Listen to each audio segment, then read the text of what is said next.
Let's talk about how to connect the Drum Optical Flow. Here we have the Drum Optical Flow, LED strips each 10 meters, and a power adapter.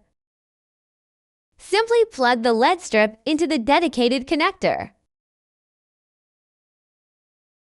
At the bottom of the Drum Optical Flow, there are two black cables. One is the power cable. The brown wire connects to the plus 24 volts power positive terminal. The blue wire connects to the minus 24 volts power negative terminal. The other one is the signal cable.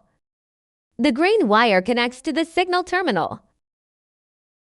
The blue wire connects to the 24 volts power GND.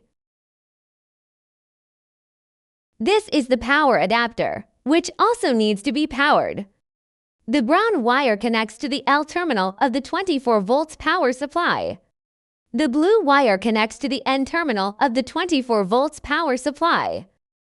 After all cables are connected, be sure to check the LED strips and lay them out completely. Never power them on while they're coiled.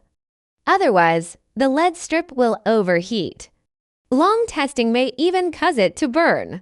Once the LED strips are laid flat and confirmed to be fine, if used outdoors, place the power supply and connectors inside a moisture-proof box.